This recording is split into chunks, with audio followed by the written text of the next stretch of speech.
Salut à tous, la moitié de l'année 2023 derrière nous, une tonne de jeux gacha plus tard, il est temps de faire le tri dans l'un des genres les plus répandus sur mobile. Avec tout ce choix et surtout cette année qui a été très prolifique en quantité de jeux, il est parfois difficile de savoir par où commencer, surtout pour ceux qui n'ont jamais joué à un jeu de ce type auparavant. Alors je vais ignorer les mastodontes, les références du genre qui elles ont traversé les âges, je dirais plutôt les années, et qui continuent de rester parmi les meilleurs dans leur catégorie, mais plutôt cette fois-ci de mettre à l'honneur le top 10 des jeux gacha sortis en 2023. On commence avec Harry Potter Magic Awaken, sorti en juin, qui est un RPG dans le monde de la célèbre licence qui se déroule 10 ans après la bataille de Poudlard.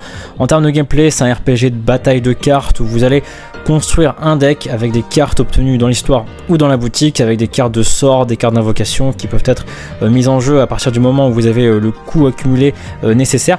Vous pouvez aussi déplacer votre personnage, affronter, coopérer avec d'autres joueurs en ligne, échanger des cartes également, donc un gros aspect PVP présent, mais il me semble que ce soit un jeu que les fans de Harry Potter puissent apprécier avec une direction artistique fidèle à l'univers.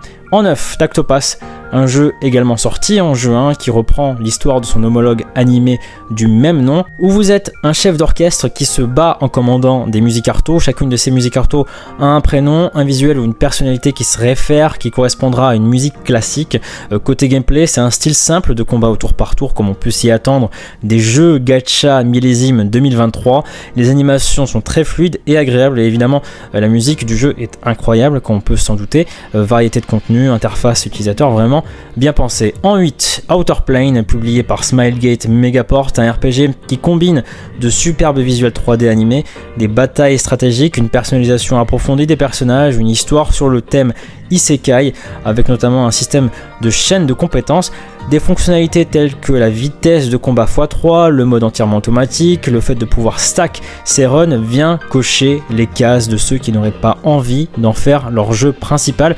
Outer Plane, en fait, c'est le jeu qui n'a jamais voulu prendre le risque de réinventer la roue, de simplement recourir aux acquis éprouvés de Epic 7 sans pour autant le cannibaliser, avec aussi peut-être pas la prétention de vouloir lui prendre sa place. En 7, produit par Kakao Games, Eversoul, qui a ouvert le bal des jeux gacha en janvier, est un RPG se déroulant dans un royaume fantastique post-apo. Il est vite devenu évident que le jeu comportait de nombreux éléments RPG inactifs.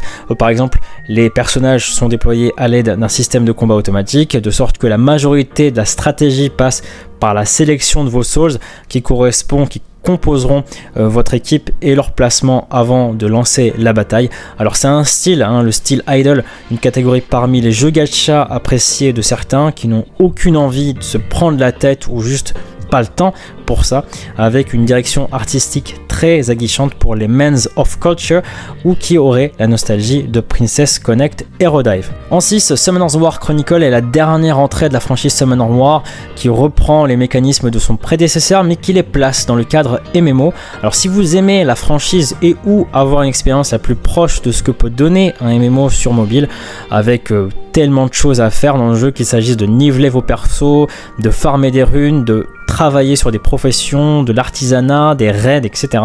Ils organisent constamment des événements, l'art dans un style mignon et les animations sont plutôt correctes. Dans l'ensemble, un jeu solide. En 5, Limbus Company, troisième jeu de chez Project Moon, a créé un monde sombre et tordu où le gameplay vous paraîtra peut-être difficile à assimiler avec son système de combat égaux, de constituer une équipe et élaborer des stratégies, mais une fois compris, le jeu est amusant et très dynamique. Vous pouvez aussi plus facilement ignorer l'aspect gacha un peu moins décisif, je dirais, mais comprenez que Project Moon est plus axé sur la construction du monde et de son histoire, et celui-ci vous fera revenir pour en savoir plus.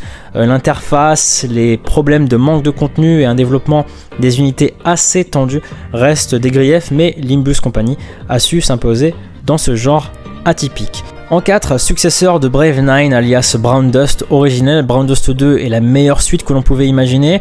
Édité par NeoEase, inspiré du système de combat en grille de Brave 9, et bien Brown Dust 2 se démarque de la plupart des jeux du genre en faisant de chaque bataille une énigme à résoudre. Le bon positionnement de l'unité et le skill casting précis jouent un rôle énorme pendant le combat.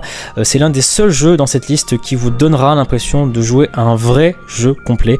Une campagne d'histoire bien pensée avec un système système de cartouche qui fait office de chapitre, des graphismes et un style artistique qui fera garder tout fan de RPG et même les fans occasionnels. Après Arknights et Azur Lane, Neostar est de retour et il nous apporte un nouveau RPG d'action gacha Acer Gazer.